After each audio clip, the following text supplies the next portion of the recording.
Hey everybody, Nick Espinoza, your chief security fanatic here, and today we have to talk about artificial intelligence because it's politics' new super weapon. Now, if you thought privacy was bad before, oh my god, we're going to talk this through. But first things first, here's what's going on. This is coming from Lachlan Markay of Axios and some excellent reporting here. Now, this is what's up.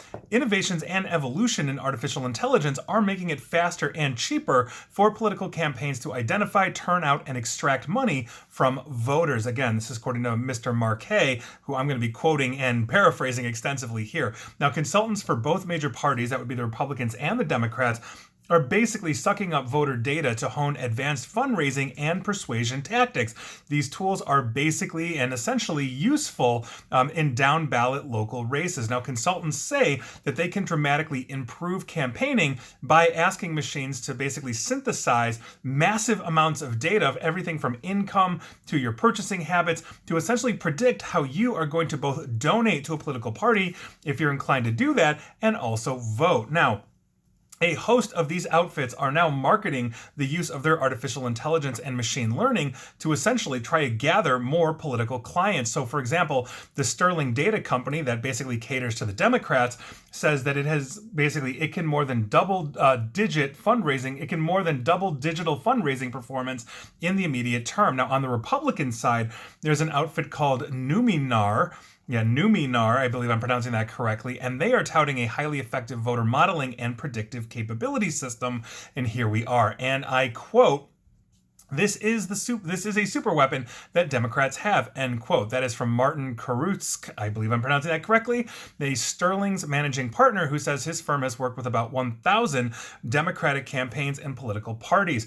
I quote again, it's probably one of the most overlooked reasons why the Democrats are winning the small dollar fundraising wars against the Republicans. Now, Numenar on the Republican side says that it's worked with nearly 300 political clients this election cycle, and the FEC, Federal Elections Commission records, show payments from some key Senate and House campaigns this year to that outfit. Quote, AI and machine learning can actually help these campaigns, 80% of which are down ballot local races, make a pretty big difference in how their races perform. That's according to Will Long, who is Numenar's founder, talking to Axios in an interview. Now, here's how essentially this works.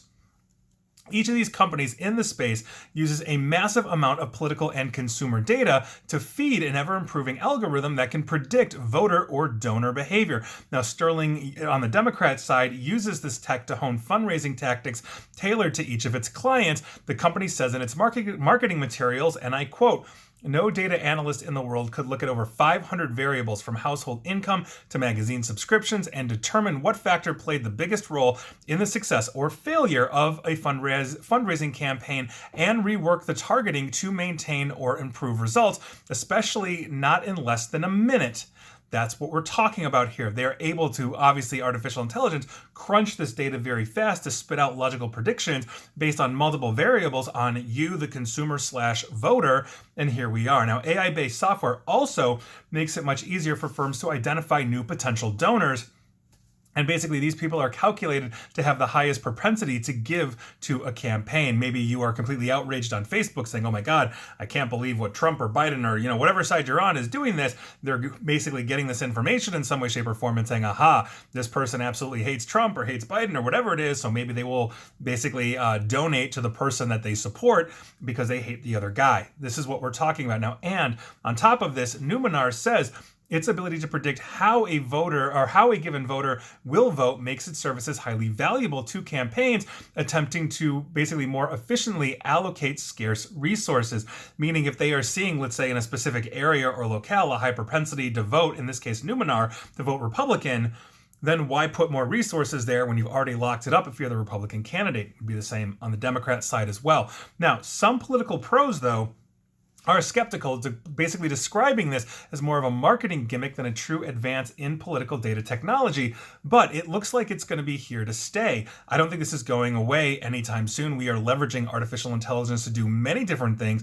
I also don't think this is necessarily a gimmick or a marketing gimmick if they're able to successfully identify, let's say, new potential donors or voters, and therefore drive more numbers, to whatever candidate the artificial intelligence is supporting or analyzing for. But here are my concerns with this. And they are deep, which is why I'm really concerned about the privacy side. So, for example, we saw an artificial intelligence in the 2016 election take our Facebook data and build psychological profiles on us, meaning tens of millions of Americans that were basically, this information was basically used by the Trump campaign and previously the Ted Cruz campaign to target voters. This was all thanks to a company that political operative Steve Bannon was a part of, if you recall. That was known as the Cambridge Analytica scandal, and it really highlighted just how deep the Facebook data mining is. So, as mentioned, basically that they are taking everything from purchase histories to magazine subscriptions to build new profiles on essentially who basically is going to vote right or left or donate, and now figuring out ways to better target them. Do you see the parallels here from basically the current crop in the 2022 election to what we are talking about now?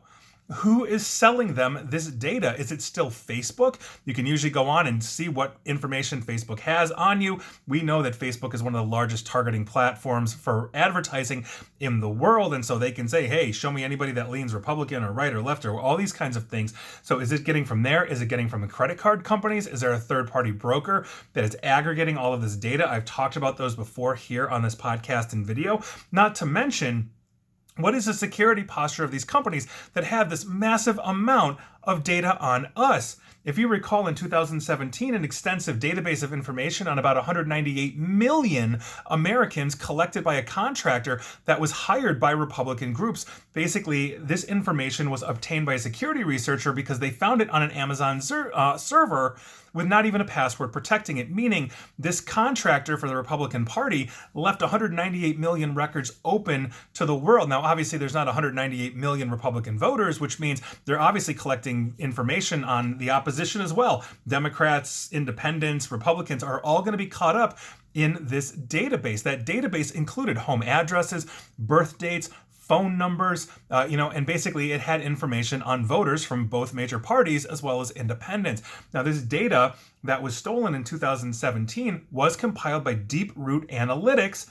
They have AI, which basically advises campaigns on things like political advertising for television and all of that. They were contracted by the RNC, or the Republican National Committee, and other GOP groups as well. Not to mention, what happens if there's a political regime change or political system change like we saw in Afghanistan? In my fourth TED Talk, I actually talked about this, where you had 20 years of a democracy in Afghanistan, and within a week that was dropped, replaced by the Taliban, which essentially are religious extremists that lock that country down. And we left a ton of information on voter rolls, biometric information, and so the Taliban basically had a roadmap with some of the technology left into how their citizens voted. Maybe their citizens voted against the Taliban's interests, and now basically they have targets for some kind of prosecution or murder. If you recall, about 20 plus years ago, before that country was changed and the Taliban was was ruling back then, they loaded a whole bunch of people up into a soccer stadium and had a mass execution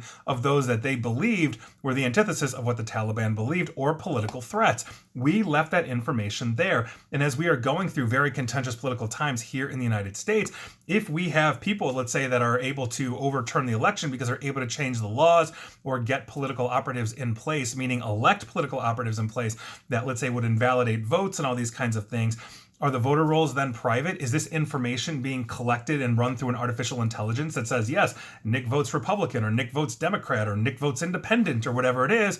Is that now going to have me targeted because the artificial intelligence says, yes, look at his spending habits, look at his Facebook posts, look at all of these things. These are things that we have to understand. And while obviously nobody wants a political change, whether it's in privacy or anything else, unless it's to strengthen privacy laws, these are things that we have to consider, not just in the immediate now, but for 10 years from now, 20 years from now. What does this look like?